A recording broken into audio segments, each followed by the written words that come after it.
I've got some really interesting images that came through. So bear with me. First of all, so I see this warrior couple. They're wearing what looks like medieval style, I guess, armor.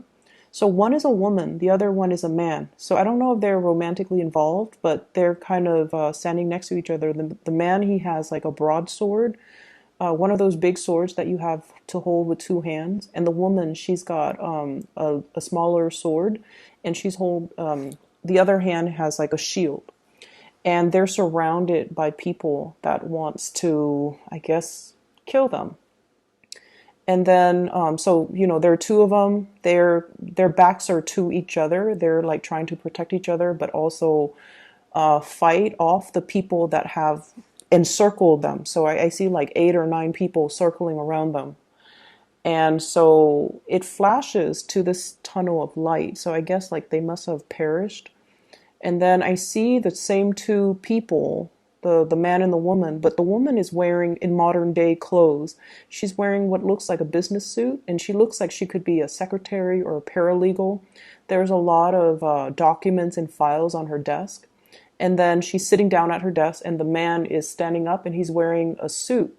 And he seems to be like her boss or something like that.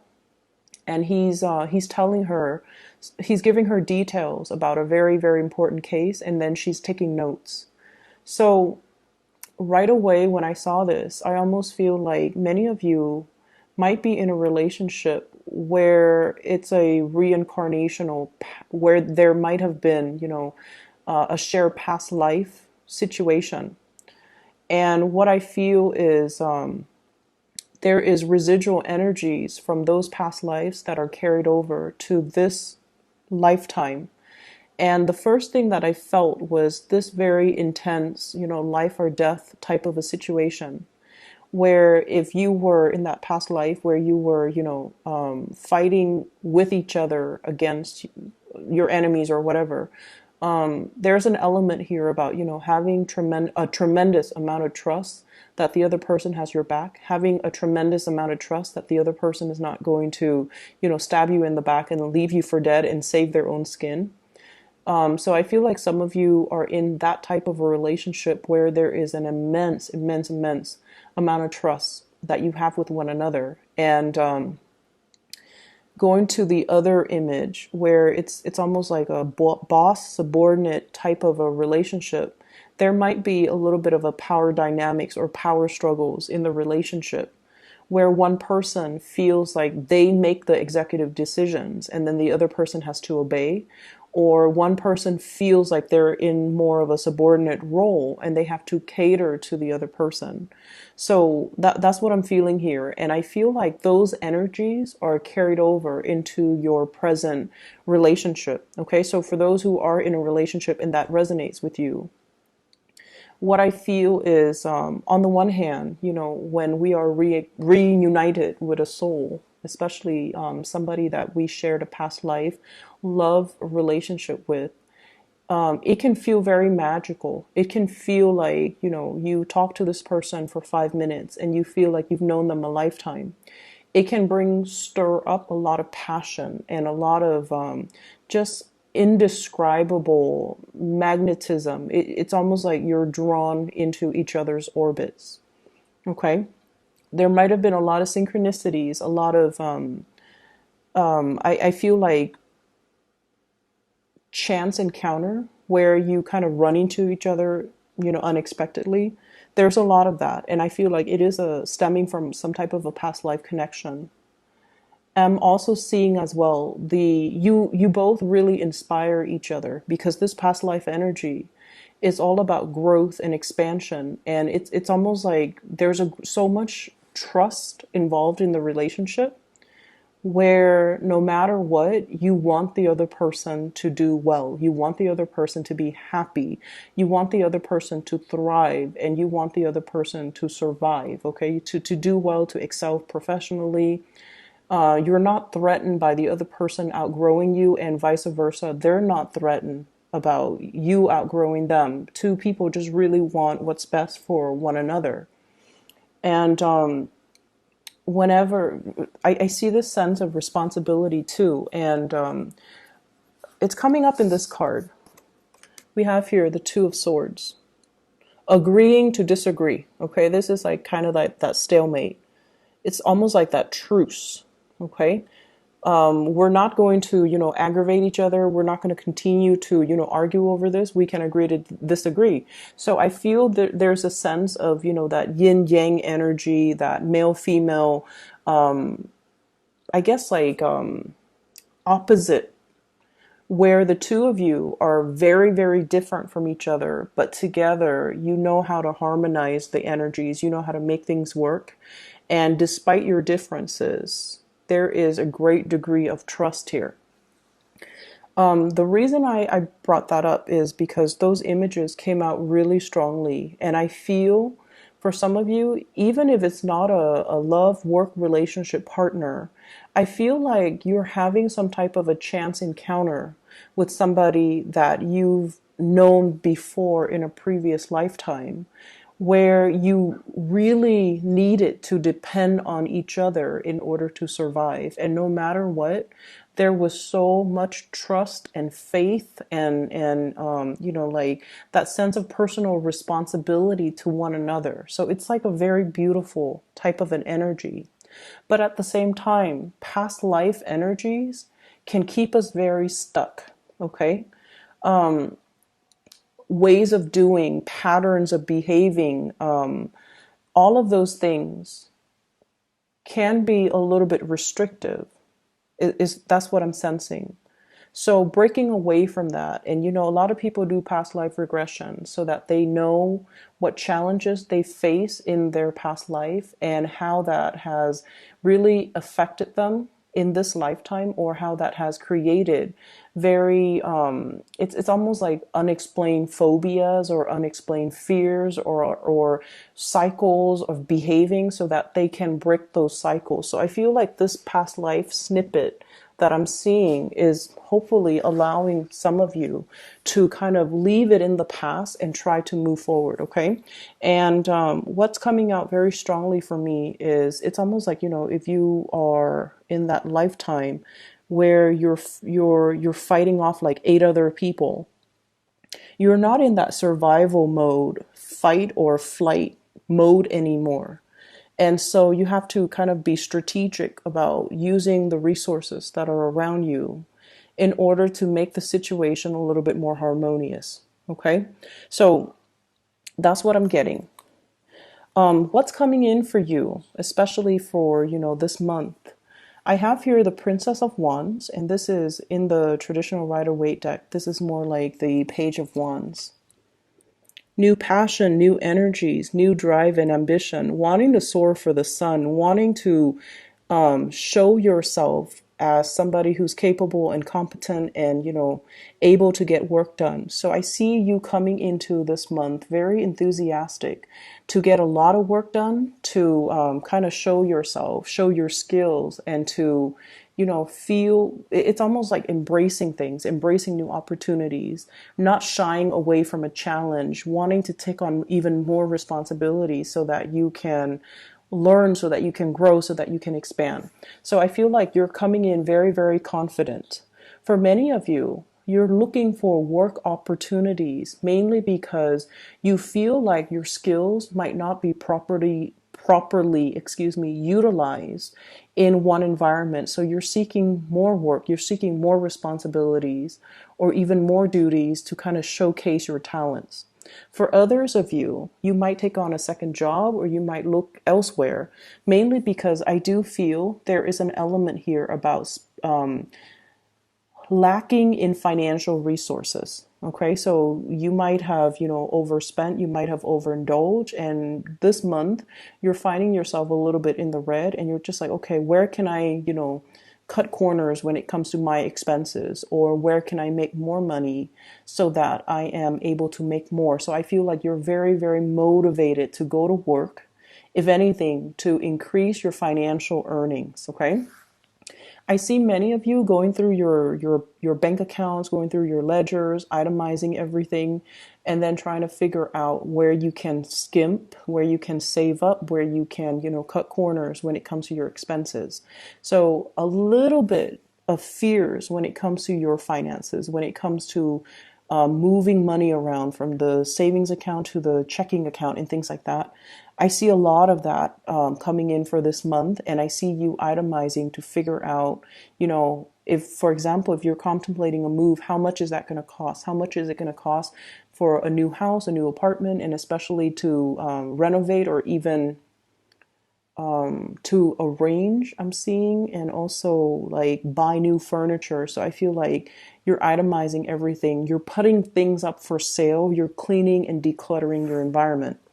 There's a little bit of stress coming through for this month. I feel like there's a lot of electronic communication coming back and forth. So I feel many of you are putting things up for sale, or you are doing something where you're selling things electronically and you have a lot of buyers. Okay. So like they're coming in and asking you, like possibly even reducing the price. Can you, rather than, so for example, if you're selling something for $50, they're like, can you give it to me for $40? So there's this constant back and forth. And I feel like you can, kind of put your foot down just to save yourself, the emotional anguish. Just put your foot down and say, oh, I'm sorry, whatever price I listed, that's the final price. I'm very sorry about that. So that's what I see. I feel like people are bargaining with you, but they're not doing it face to face. They're doing it through emails. And it just seems like it's a drawn out process. So they would ask you a question, and it's not until the next day that you respond to them. And then the next day they respond to you. So it feels like it drags on for more than a week when you just want to get these items out of your space. That's what I'm feeling here. So I see a lot of cleaning up, decluttering, which is good. I feel like it's going to put much needed, resources back in your pocket. So traveling light, decluttering your environment, cleaning things up, I feel like it's going to be very fruitful. Okay. What I also have as well, this is the Nine of Cups. Okay. This is a card about emotional fulfillment, getting your wishes met. And when I saw this cup, you know how I don't know. I don't know how to describe this, but you know how some people, they arrange, like for New Year's, for example, or like at a wedding, they arrange all the champagne glasses almost in a pyramid, and then they pour the champagne from the top cup, and then it trickles down to all the other ones. That's what I'm feeling.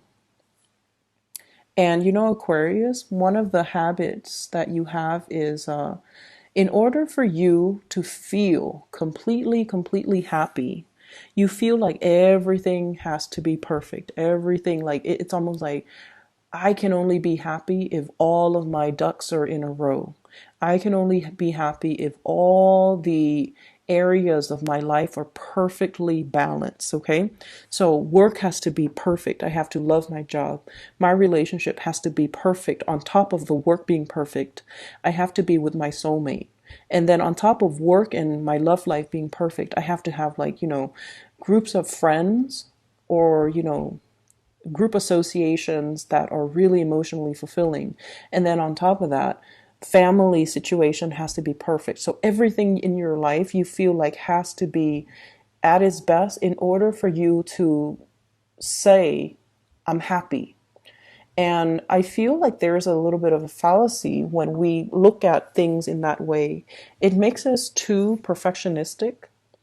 It it's almost like putting a lot of unnecessary pressure on yourself to make sure that everything in your life is stable and perfect, and just, everything is in its place, rather than really enjoying the imperfections, and rather than just enjoying the moments of happiness as they come in. So I see almost this obsessive need from your end, not only to control things, Four of Pentacles, it's the Miser card, but also you're trying so hard to exact perfection in all areas of your life, and you're not giving yourself a break. You're trying so hard to be everything to everybody, and you're not giving yourself the time to just be you. You're measuring, I guess, like your ideals of happiness as being, this total state of completion where everything is neat and orderly and perfect. And you're putting a lot of unnecessary pressure on yourself. I feel like many of you have become aware of this, and you're shifting to a place where you are more welcoming when it comes to, the organized chaos. Like you're welcoming it, and you're okay with that. And so what I feel in terms of this spread overall, when it comes to your advice, is this is a square, right? It is very, very stable. But at the same time, it's a little bit rigid. It's a little bit uninspiring. So they're trying to shift you away from this and to allow this change to happen in your life. A change that is a little bit more open-ended, change that is also a little bit more like organic. Okay? So not seeing things as this four corners and everything has to have a place, and it's building things up like one by one, and needing to itemize everything. They're telling you to kind of allow the process to organically unfold and to work from a space where you're, I want to say, allowing the universe, I guess, to take over. What I really like about this card, and this symbol of Jupiter. Jupiter is the planet of luck and expansion, okay? And so you're being helped along the way, and is to kind of allow you to take a step back, not try to control everything, and just let things unfold in a timely manner, okay? In a timely manner that is divinely guided, okay? So aside from that, the other thing that I'm picking up here is let's talk about the relationship partner or whoever it is that is heavily on your mind that you are thinking about. We have here the Eight of Wands. This is a very non-traditional deck, okay? And what I feel is, for some of you, the Eight of Wands is, the fast, swift communication. In this deck, the energy is a little bit different. You're dealing with somebody who communication between you and this person can be a little bit contentious and can be a little bit jarring. Going to back to what I mentioned before about, the situation where the two of you might not really see eye to eye on many, many things. The two of you as well, and I do see as well, a lot of people in same-sex relationships in this spread as well. And despite being the same gender, there are just a lot of differences between the two of you, where you might have different cultural upbringing. You might have different religious beliefs. You might even have different ways in which you look at relationships and parenting. And, one person might want children, the other person might not. One person is a homebody, the other person is very adventurous. So I see this opposition between you and the other person. But for whatever reason, the two of you have very similar values. Okay?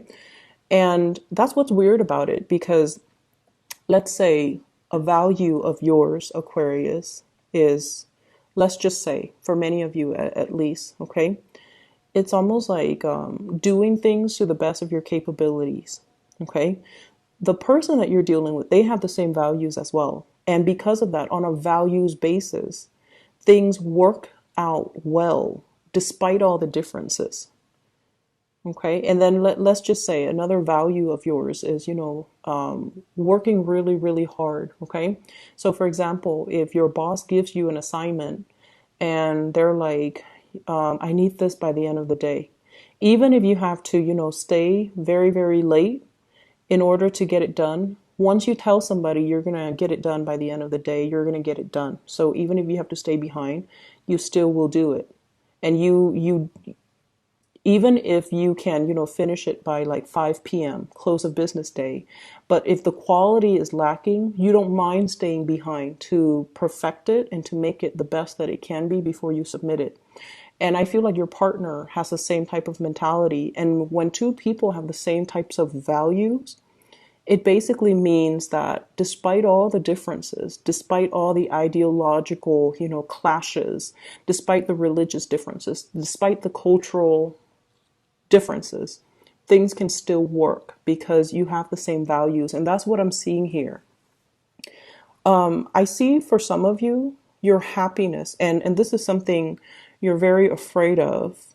I see for some of you, you feel like your happiness has to come at somebody else's expense. And I don't know why that is, okay? So it could be you want your partner to chip in and do a lot more than they're doing.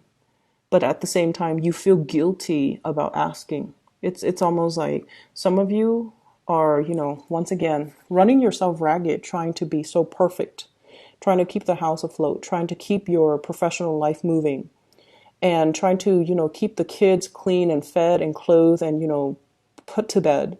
And then trying to balance out, making the time to see all of your friends. You're running yourself ragged, trying to keep everything afloat.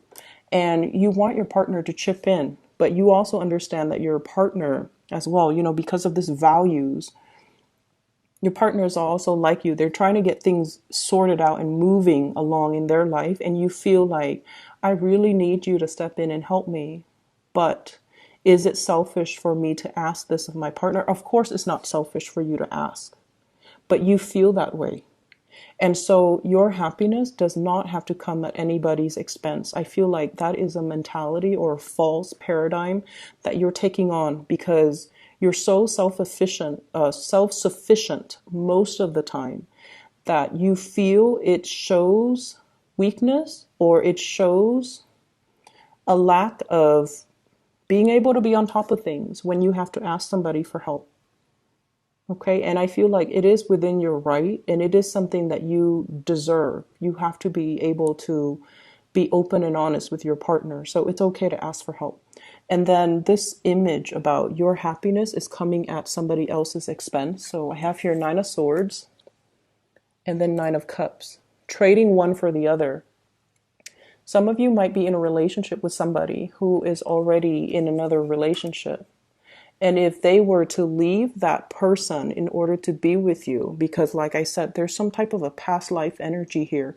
It is really, really strong. So they're feeling this draw or this really magnetic, almost like electrifying lightning bolts. Okay. Electrifying pull towards you. And you feel like my happiness is coming at somebody else's expense. They have to leave somebody in order to be with you. And there's a lot of guilt about that because with the Aquarius person, you don't want things to happen at anybody else's expense. You feel like it's not fair and you feel almost like, yes, you want this, but at the same time, you would feel really, really bad that somebody else is losing out on something in order for you to win something. That's what it feels like to me. So I see this inner conflict within you about not accepting something that you really, really, really want because it's coming at the expense of somebody else. Okay? The person that you're dealing with, I have here the Moon.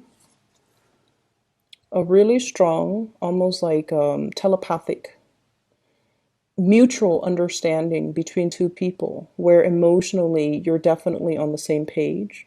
This is a really balanced card when it comes to the imagery in this deck.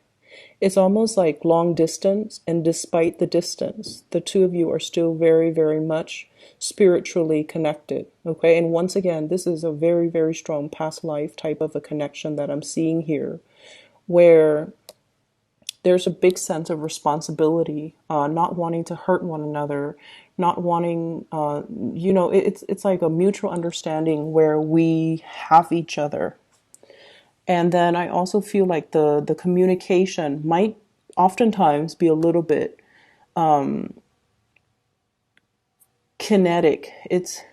It seems very ADD to me. It's like you can talk about every topic under the sun. And then within like a 5 minute conversation, things start here and they veer off to a very, very different direction. So it's like you can talk about family, you can talk about work, you can talk about, your car, you can talk about your pets, and then you can like veer off on really, really tangential topics. So I feel like everything is being discussed, a lot of communication going back and forth between you and the partner or whoever it is that you're dealing with. I'm also seeing as well, you're giving a lot more communication than they're giving back. And I feel like they might feel a little bit overloaded. Okay, so that's what I'm sensing. It's almost like you're you're bombarding them with way too much communication, and they're still trying to figure out how to answer your first question, and you've already shot them like three other questions. So I feel like it would be better if you slow down when it comes to the communication, so that it allows the two of you to understand each other fully and to discuss one topic at a time, thoroughly and completely, before you move on to another topic. Does that make sense? So I feel like there's a lot of communication, but when it comes to substantial communication, I feel like you guys are just like scratching the surface and you're not talking about things thoroughly enough in order to resolve or in order to fully express or fully explore that topic before you completely move on. Okay? So slow down the communication a little bit, asking the other person more follow-up questions so that you understand where they're coming from, because I feel like they feel a little bit overwhelmed. They're like still trying to figure out the first part, and you're already, 3, 4, 5 steps ahead of them. And I feel like they feel a little bit overwhelmed. Okay? Your partner is going through some major transformative changes in their love life as well. And what I mean is, if in the past they've just been like going through the motions, doing what is expected of them, doing what is culturally expected of them, or what is, socially expected of them. So, for example, if they are a male and they're in their 30s, they're just like, okay, by the time I'm in my 30s, I need to be established with a career so that I can get married, so that I can, have a kid when I'm 35, because by the time I'm 40, it's going to be too old. That's what I feel is going through your partner's head. This is somebody who's very stable, who's very reliable. And I feel like they're very strong as well. They seem like very well rounded, and they feel like they're very family oriented. I'm seeing this rainbow here, and it's almost like that completion. Okay, everything is like under the rainbow. So I feel like it's somebody who's very, very family oriented. And so they've been going through the motions as to what's expected of them.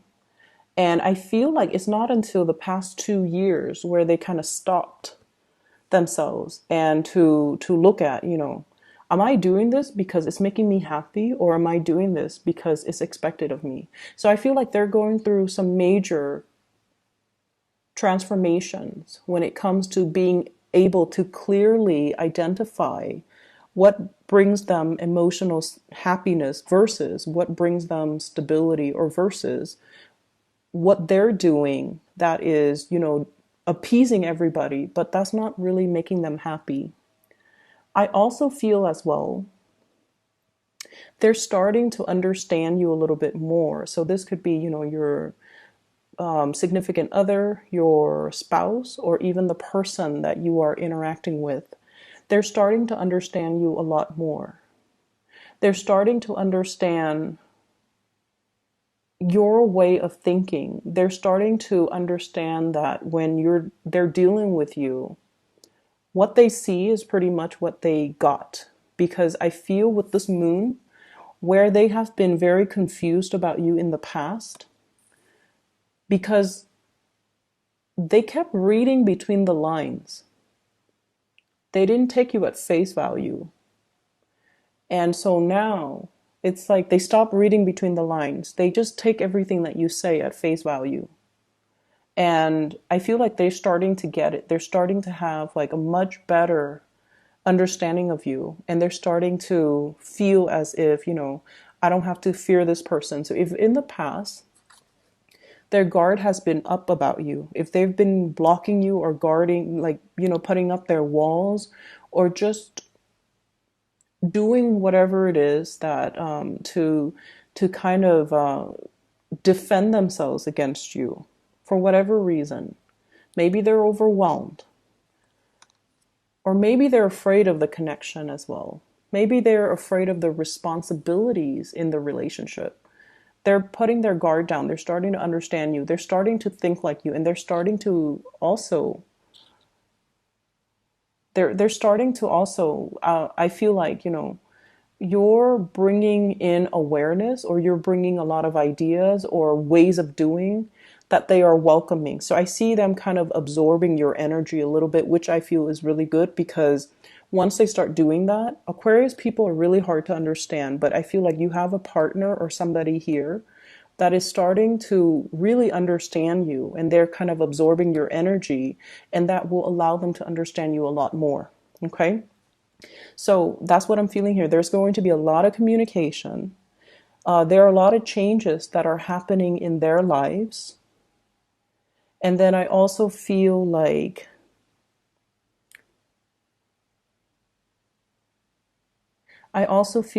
whatever has been troublesome or problematic about the communication in the past, now there is some type of it's almost like a peace offering here.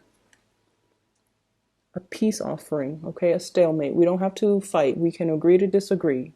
But I feel like they're taking more of your energy with the suit of swords, and they're starting to understand you. Moving forward for this month at least, I feel like you have to be easier on yourself. I feel like you need to kind of embrace new opportunities and new energies, especially when it comes to, fun, socializing, and just, going out. I feel for many of you, don't keep yourself cooped up in the house out of fear of, seasonal depression. Get yourself a lot more physically active, okay? So I'm going to leave it at that, Aquarius. I hope the reading is helpful for you guys. I do wish you the best, okay? Take care.